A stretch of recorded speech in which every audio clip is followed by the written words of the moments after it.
right, welcome back to the blockviz YouTube channel. So today we want to take a look at the comparison of Bitcoin versus Ethereum over the last cycle, basically since end of 2021. And here you see the index price comparison, so where we have it indexed or normalized to 100%. And so you see end of 21, Bitcoin was around 56,000 and ETH was around $4,500. And then the bear market came and we went down all the way down to 20,000 and 1,200 for ETH. And then there was this long consolidation around 23 and end of 22. And basically there was still almost equal still. You see the lines there. I mean, we already see a divergence here in May of 23, and then it really starts to open up. The big performance, outperformance of Bitcoin, especially here in end of 24 and into 25. And so overall, we can see that Bitcoin made 59% gain, so $33,000 since then. But of course, was down 72% in the lows and up 120% or 119% in the highs in October that we saw at $125,000 or $26,000. Always depends on the timestamp. While Ethereum actually doesn't even get into the positive, right? We are still negative, down 34% versus where it was in 2021. So you not only have been stagnating, but you really lost money, right? I mean, you were down also similar to Bitcoin, 78% versus 72%. But then in the maximum, we were only up 5.2%. So not that much. Even traditional investments like bonds would have outperformed this within a year.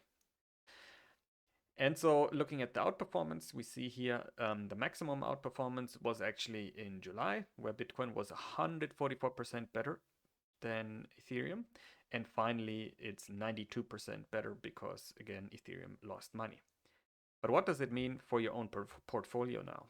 So for this, we can use the coin flip simulator. This is actually meant to simulate, okay, should I just hold what I have, or should I flip it into a different coin? And you can select these coins. But of course, you can also just compare an initial investment. So if you were to invest $10,000, where would you be today? And so if you had done that December 1st, 2021, you see the ending values for holding Bitcoin were 15,923.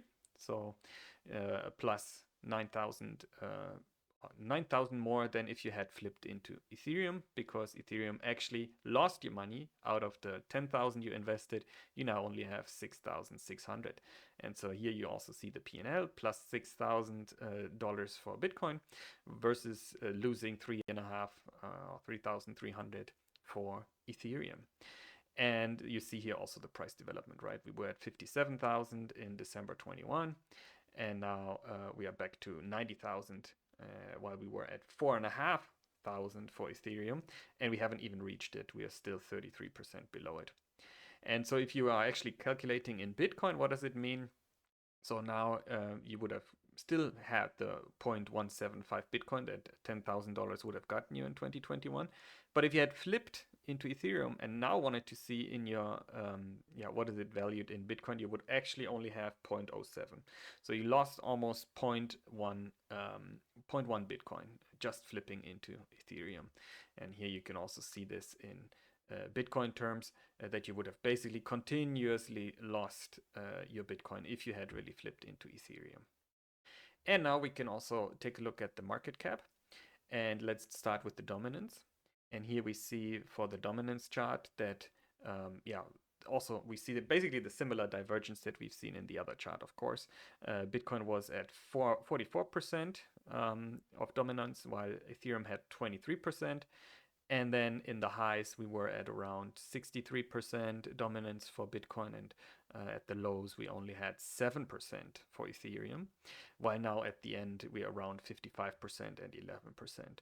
So Bitcoin gained back dominance, which makes sense that since many altcoins, including Ethereum, actually lost market cap to a bigger degree than Ethereum. So the dominance went up here for Bitcoin, while you see this continuous decline over these 4 years for Ethereum. I mean, yes, we went off the lows back to 11%, but we still lost 11 percentage points, almost 12 percentage points of dominance in Ethereum over that time.